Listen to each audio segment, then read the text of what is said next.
Au 17e jour, l'Odyssée alpine poursuit sa route vers d'autres paysages enchantés, où chaque virage dévoile un visage nouveau.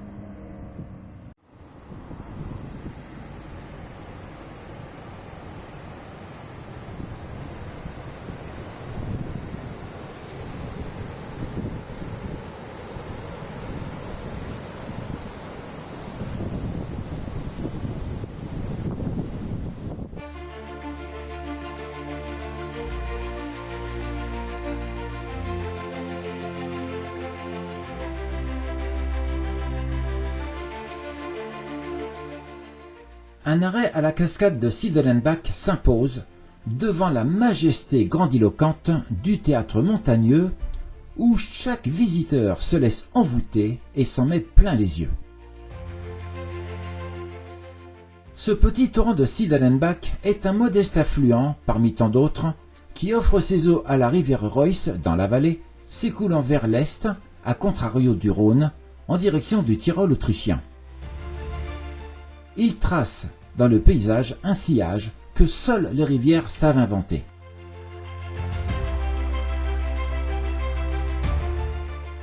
Il suffit de gagner de la hauteur pour prendre la pleine mesure de cette splendeur. Au fur et à mesure de l'ascension, c'est une découverte exponentielle dans les sensations de l'exploration. La vitrine du tableau minéral est d'une beauté édifiante. Cette montagne n'est qu'un petit bout de la chaîne du Göschental, nichée dans le canton d'Uri, au cœur de l'arc alpin, entre les massifs du Gothard et celui de l'Aar. C'est un fragment minéral dans le monde alpin. C'est un livre d'histoire préhistorique qui nous raconte en silence à cet endroit précis le choc impacté des plaques tectoniques européennes et africaines. Et pourtant, nul ne remarque vraiment ce choc implacable qui se poursuit sournoisement, n'avançant que de quelques millimètres par jour, comme si la Terre écrivait son récit à l'échelle de l'éternel. C'est un chantier géologique ouvert depuis 170 millions d'années, l'œuvre d'un géant qui fascine ses reliefs à l'heure où l'ouvrage se poursuit encore, sous l'aspect d'horizons inconnus que seul le temps infini peut mesurer. Au pied du mont Gallenstock, le chemin de randonnée trace sa voie d'est en ouest et a pris ses marques sur les hauteurs escarpées de cette montagne aux 1000 visages, au cœur de cette beauté démesurée. Devant les sommets aiguisés qui s'élancent en une myriade de pics acérés, flirtant avec les 3600 mètres d'altitude, le regard se perd, suspendu entre ciel et roc. C'est un élan vers les hauteurs où chaque détour ouvre un renouveau d'horizon et où la montagne dévoile pas à pas la profondeur de son âme de pierre.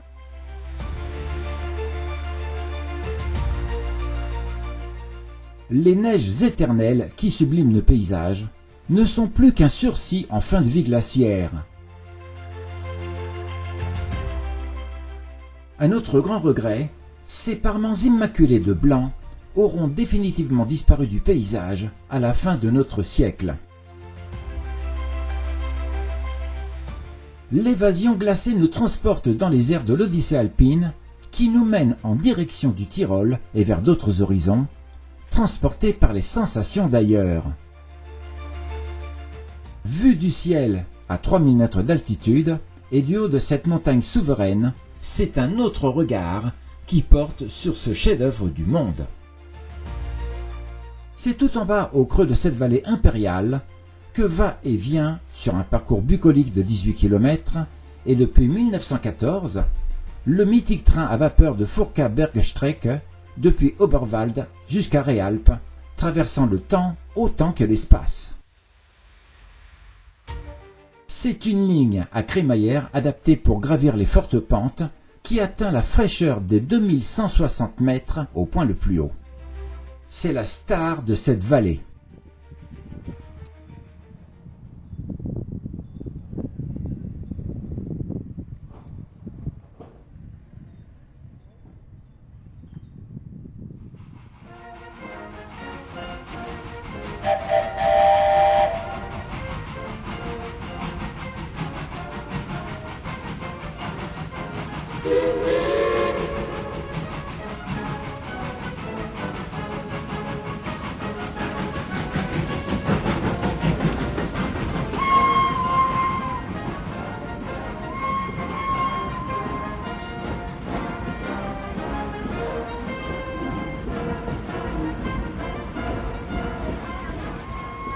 Depuis l'électrification des lignes ferroviaires et la disparition des locomotives à vapeur, le train mythique de la Fourca est ressuscité depuis 1992 grâce à la fraternité d'un groupe de bénévoles passionnés unis par le désir de redonner souffle et voix à cette légende d'altitude.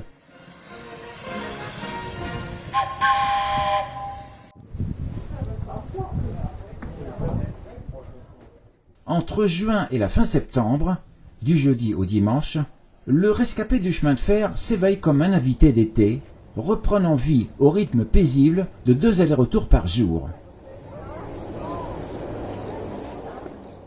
À l'intérieur, les voitures conservent leur banquette en bois authentique, rappelant l'atmosphère d'époque. Autrefois, la classe populaire qui voyageait sur des banquettes à lattes était différenciée de la première classe, qui offrait des sièges rembourrés, mais malgré leur simplicité, ces banquettes rustiques étaient profilées pour offrir un confort surprenant. On ressent réellement l'ambiance des trains de l'époque 1910 à 30. Se trouver à bord, c'est comme un voyage à remonter le temps.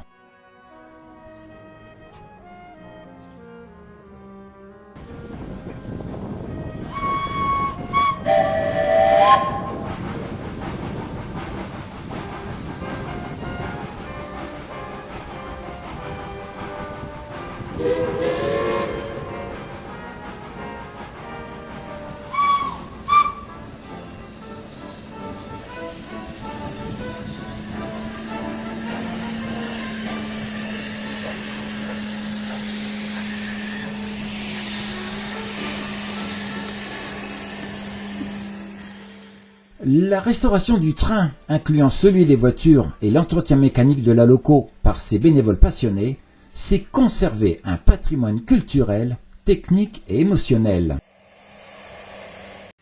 Voyager dedans apporte une sensation unique. On ne voyage pas seulement entre 2 gares, mais entre 2 époques. Les bielles brillent comme un miroir et l'on peut se mirer dans la carrosserie tellement cette locomotive est bichonnée.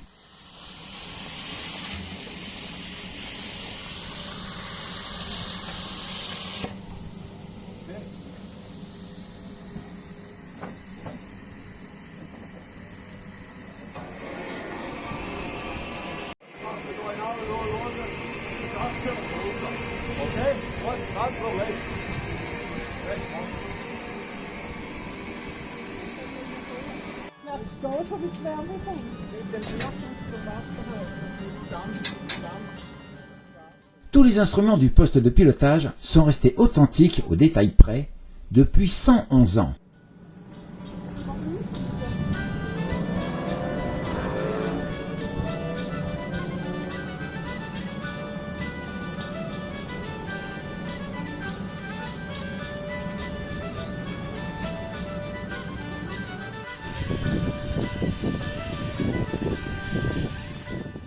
Le mécanicien recule avec soin le convoi jusqu'au fond du hangar, puis fait pivoter la locomotive sur la plaque tournante pour la positionner en marche avant, comme un balai minutieux. Elle s'abreuve ensuite d'eau et se recharge en charbon, avant de souffler de nouveau sa vapeur, prête à reprendre la route pour s'élancer vers Oberwald, fidèle à son parcours plus que centenaire.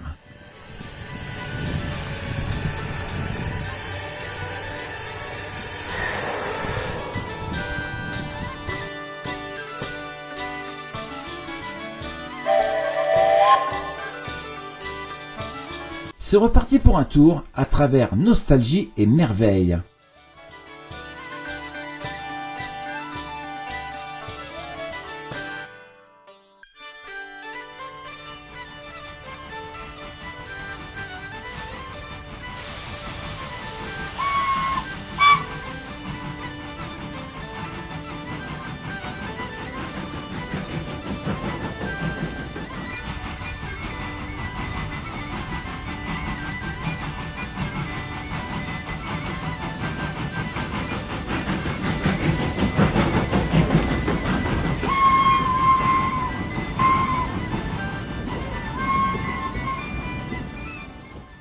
Sur sa voie ferrée d'altitude, le train de la Fourca ne peut défier l'hiver qui règne ici en maître. Quand la neige revient, la montagne reprend ses droits. On démonte même le pont de Steffenbach, pièce par pièce, pour le préserver des avalanches. Puis le pont est remonté comme un Lego à la fin du printemps. Chaque année, la ligne disparaît puis renaît, offerte aux voyageurs comme une parenthèse enchantée, et pour leur plus grand plaisir.